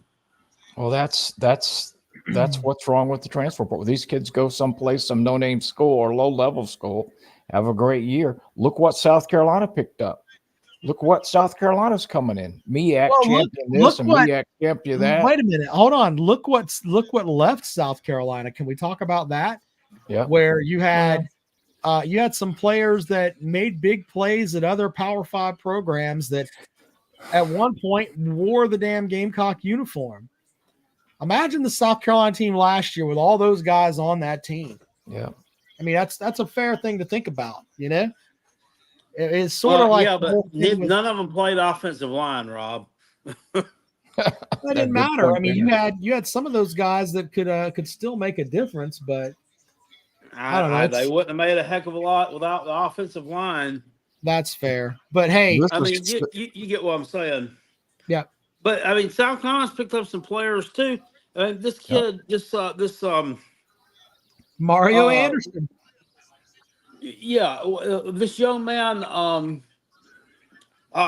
His name's escaping me. How about Juice Wells? This Howell kid from South Carolina State.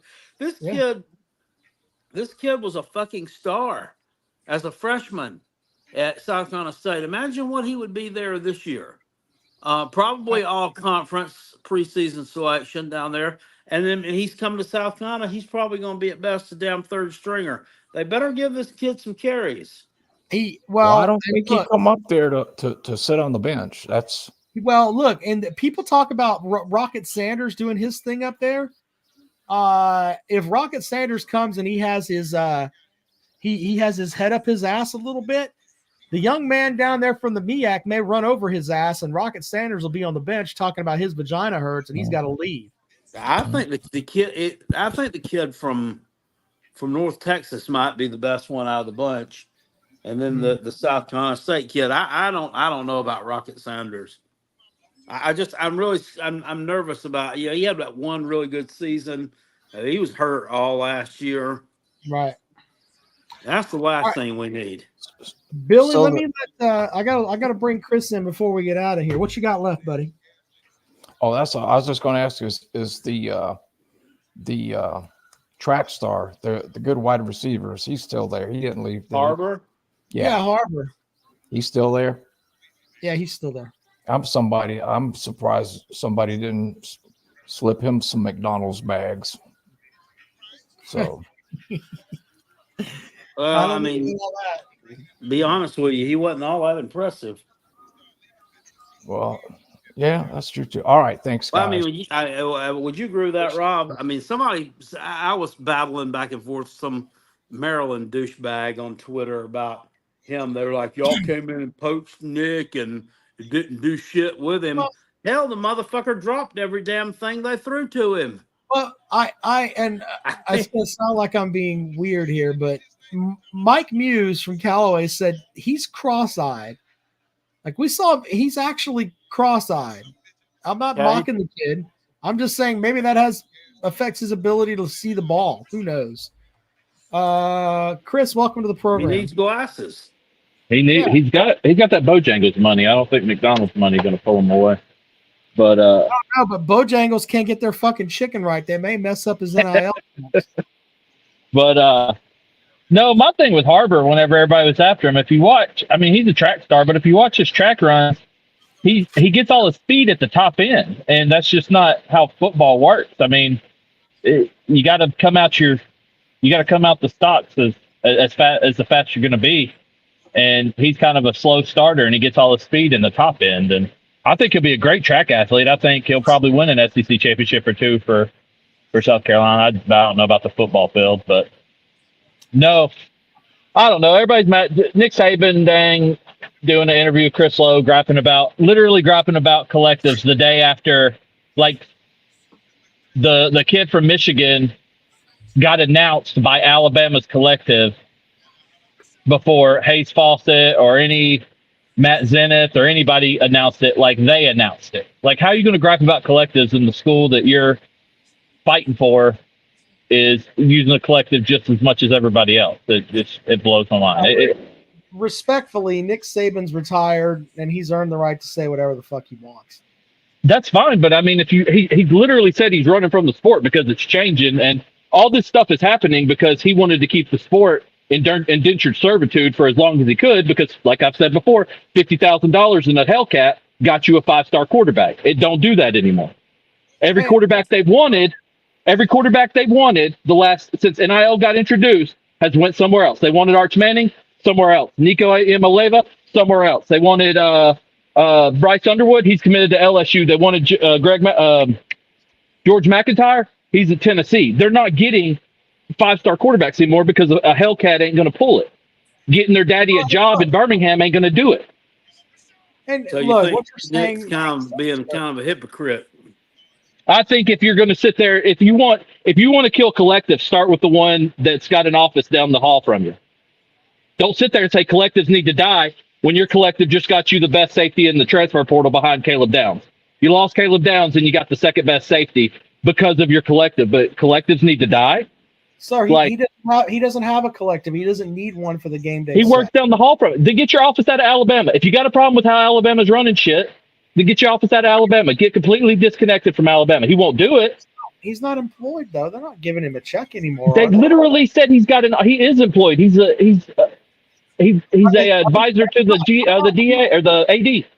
So he's getting a paycheck from the University of Alabama. Yes, he's getting a paycheck, and he has an office in Bryant-Denny Stadium. That's what they said at his retirement. Well, he's earned that. He won all those national titles, and he can. And that I'm not saying that's he didn't earn it. I'm saying if you have a problem with how everybody else is doing something, organize your own shit before you start judging everybody else's. It's just like it pisses me off that Georgia fans were like, well, Tennessee, Georgia don't pay Rusty Manziel literally tweeted out, Kirby Smart, one of Kirby Smart's best friends, one of the biggest Georgia writers, tweets out, this is what NIL was meant for. Fifth-year players getting a Lamborghini. Okay, that's fine. A week later, he's bragging, he's talking about how, well, we had a competitive offer to Mike Matthews to keep him from going to Tennessee. Mike Matthews is a high school player. I thought y'all didn't give money to high school players, bro. Like, is it one way or the other? You can't sit there and say Tennessee deserves a death penalty for paying a high school player all this money when you're doing the same thing. That's my only issue. If you want to fix the sport, start with your own team. Don't come after mine. So you're upset that he's kind of picking at Tennessee is what you're going after. Is that what you're saying? Did you mute? You muted yourself, sir. But yeah, like I don't know. I didn't mute you now. No, you're fine. You're fine. I was talking to somebody real quick, but no, like I get it. Like everybody's mad that if their school doesn't get a guy and it's always NIL, they offered more than we did. Well, maybe Mike Matthews didn't want to go to Georgia because Georgia's got one wide receiver in the league, and he's literally griping about his OC and his quarterback every week. He's one of the worst teammates in the league. Maybe that's what kids don't want to go to Georgia to be wide receiver. Maybe they don't want to see the tight end get all their receptions. Maybe it's not money. But every time they lose a kid, it's, oh, well, you just gave them more money than we did. Well, doesn't every fan base do that though? But why do people have a problem with that? See, the thing is nobody ever wanted to put caps on coaching salaries. Nobody ever wanted to say coaches can only have this many assistants. Nobody ever wanted to say you can only spend this much a year on facilities. But the moment the money starts going to the kids, the ones who are actually the fucking the reason that people are coming to the stadium, everybody's, oh, we got to put a cap on this, bro. We can't let these kids make all this money. That's insane. Well, I mean, we can go down that road too, but I think that something had to be done. I mean, you can still go to the Russell House, which is the Gamecock bookstore on campus, and buy a Jadeveon Clowney jersey now. And Clowney's not getting one penny of that. So, I mean, there's something needs to be said for that. But I'm also in the camp of, I don't know what the happy medium is, but the idea that, this whole thing of what they were getting before wasn't even worthy of what they were doing. That's obviously from someone who's never had to pay student loans. We're still paying my wife's student loans now. Okay. And the idea that you get a free education out of it that's $250,000, that's pretty impressive. The fact that you get a stipend and you get tutors to help you and everything else. So the idea that that's free is just stupid to me. I mean, I get all that I know people that did 3 years in the Navy being SIQ for about 24 months of that. They get their education before they didn't do anything. But I'm just saying, like, okay, if you want to have the kids go back to getting their education, getting housing and food, then why don't we pay the coaches that way? If you want to pay a kid $60,000 a year, take whatever the tuition is. That's the most a coach can make at a school. Whatever a school's tuition is, that's what the coach can make. That's ridiculous. That sounds insane, right?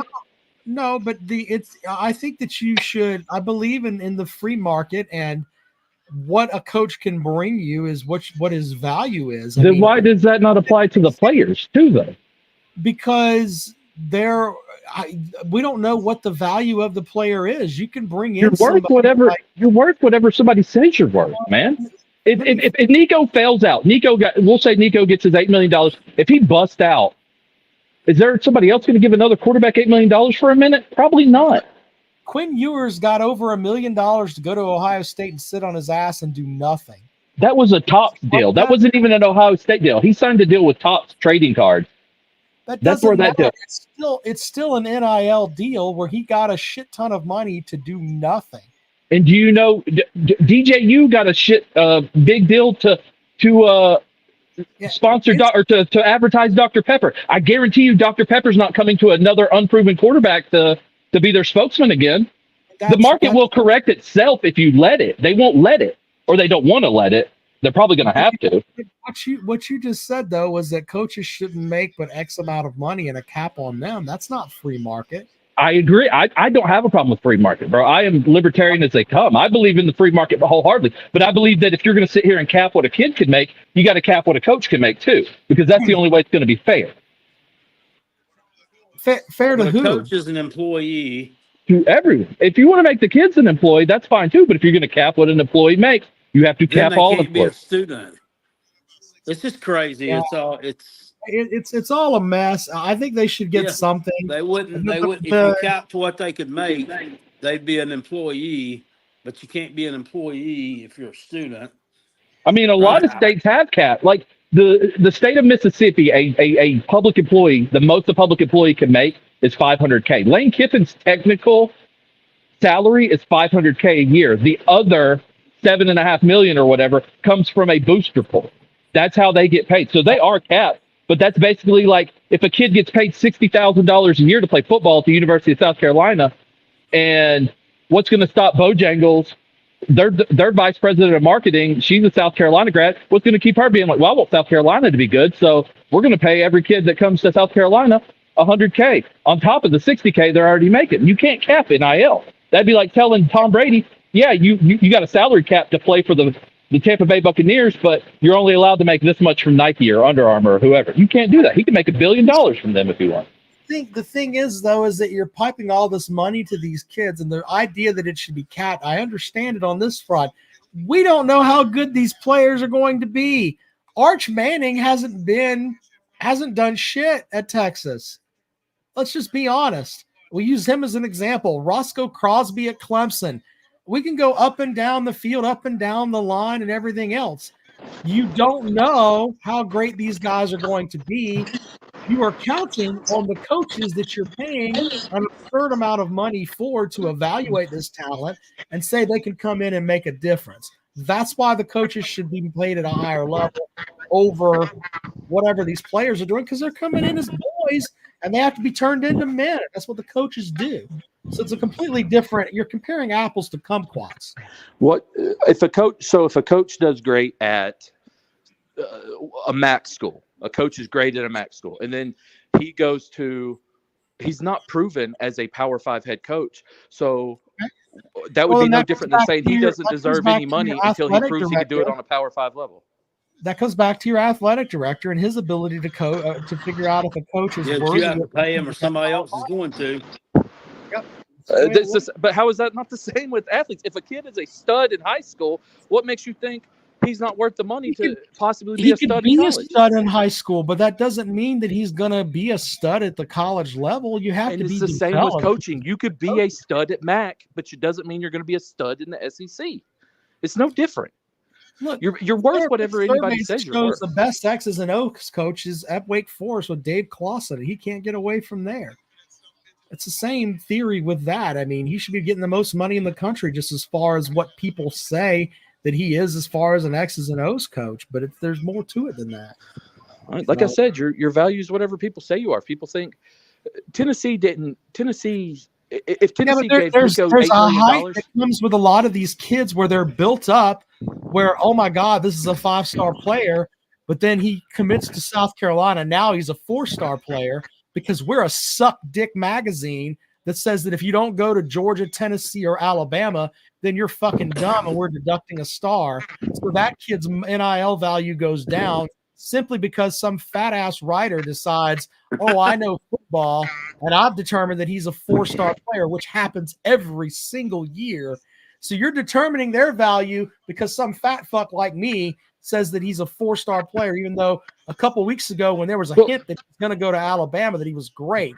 I don't think stars matter. Nico got $8 million because Tennessee didn't just come out and throw the first bid down and say it was $8 million. If he was getting offered $8 million, that's because somebody else was offering $7 million. The highest offered or the highest contract signed that we know of so far was $13 million for a mid-tier 4-star. Is he really worth $8 million? I mean, we'll see. It depends on what he brings to the school. If he brings a playoff berth, then yeah, he's absolutely worth $8 million. Or he could play 8 games this season and basically decide, fuck it, I don't want to play anymore and walk away. I mean, he could. He could, and that's where the market corrects itself, man. It's like DJU with Dr. Pepper. Dr. Pepper said, this is the next big thing. We need to get on him soon before Coca-Cola or Pepsi or whoever gets on him. We need to sign him. And then he shit the bed, and Dr. Pepper's like, maybe we should get an established person next time. And that's what they've done. They went and got Caleb Williams this time after he had a good year, after he won a Heisman, not DJU before he did Heisman. So yeah, you're right about that to an extent. But my thing is the highest paid quarterback or the highest contract that we know about went to freaking Jaden Rashada, who was a mid-tier 4-star that went to Florida. He got $13 million. Our 5-star only got 8. You're worth whatever people say you're worth. If it gets to the end of the line and there's very few quarterbacks left, then these quarterbacks are going to be able to demand more money because Florida's going to be desperate. Hey, man, we need a quarterback. Come to us. How much is Arizona State offering you? $10 million? All right, we'll give you 13. All right, man, I'll come there. Not to change the subject, Rob, but LSU decided maybe they're not going to shit the bed, and they're currently beating Kentucky. Big Barney Ross is going to be – there's going to be a great Big Barney Ross video if that happens. What a shit. I wish Bluegrass would get back to making videos, but it's good arguing with you guys. I love you guys. Love coming on and arguing a little bit. I'll talk to you Sunday if I get on. All right, see you. Have a good day. I think that, and I'm not trying to shit. The ship has sailed on Kentucky basketball. I think Calipari is a fraud. I think they're paying him a shit ton of money to be a fucking idiot. It only took him 15 years to figure it out. I'll tell you what, this may be a controversial statement, but I'd rather have Paris. If you told me I could start my program today and I could hire whatever SEC coach I wanted, I would take Paris first over Calipari. Yeah, 66-64 right now, LSU. I'd probably take Bruce Pearl after that because I want a coach that cheats. So it would be Paris. And then I'd have you can get Rick Pitino. Well, no, never mind. And then I would Rick have Pitino is getting St. John's up off the mat. Yeah, and then I'd have the Tennessee coach. Like Calipari would be a top. Like he might get in the 6 or 7 range. Did you see the game against Mizzou? He was pissed last night. Who? Rick Barnes. Rick Barnes. He looked like he was about to blow a gasket there at the end of that game. My favorite Rick Barnes story is when he was at Clemson when they were playing North Carolina and the refs fucked us up there. And they called so many tic-tac fouls that we only had 4 players left. So Matthew says I'd pick Paris number 1. Just saying, number 1 will be Paris for me. I mean, Paris and Pearl, 1A and 1B. I don't think Paris cheats, so I know Pearl's going to cheat. He's a cheating sumbitch. So I'd have 1A, 1B there. So over Calipari in a second. Because Calipari's the shits. Jackpot, this is the longest show we've ever done. I think I'm ready to go to bed. So, you got anything else you want to throw out there? Sleeping's for wimps. Not just kidding. No, that's about it. What we got coming up this weekend? So Gamecocks play Old Piss. And then Clemson has, let's see here. Ooh, there's like 3 minutes to go. We can watch the end of this Kentucky game. Clemson won by 24 tonight over Georgia Tech. Let's see here. Clemson will play. Where does Clemson play? They play Florida State at home. Clemson they shit the bed Saturday too. Yeah, with NC State, they shouldn't have lost that game. But yeah, Clemson's got Florida State and then Pitt, and then they play Notre Dame. Notre Dame and Louisville played earlier tonight. Jackpot. Talk about 2 shit teams. That was the battle. Notre Dame's actually won a few games.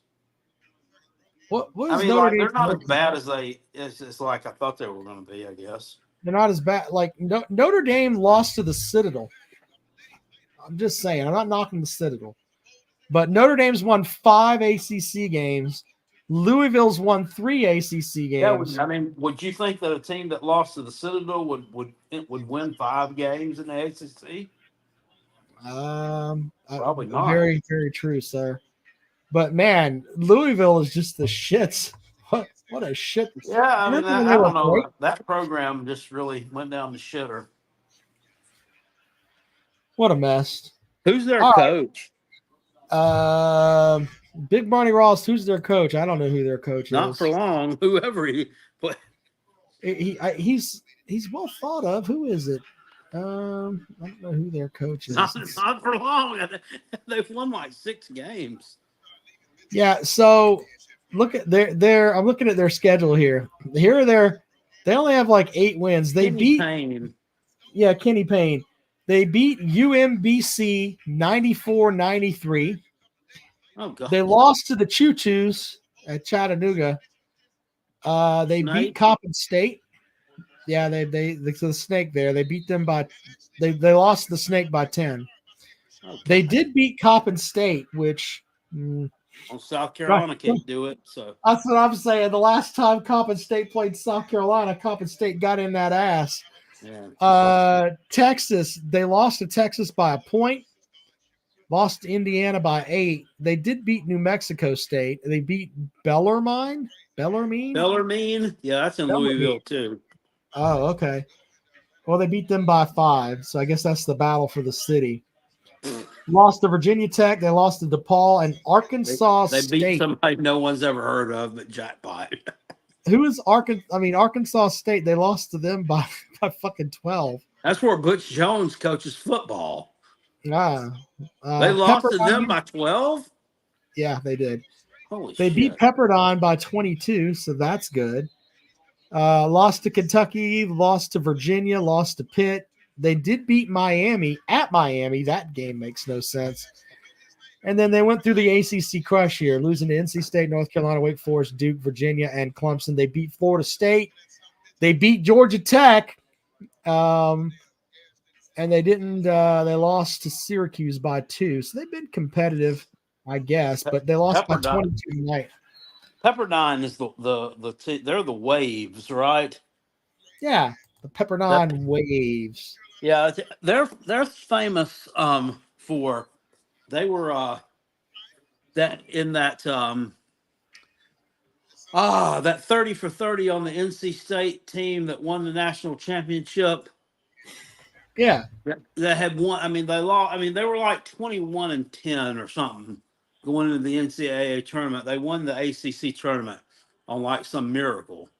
And like I remember them, they played Pepperdine in the second round of the tournament or whatever.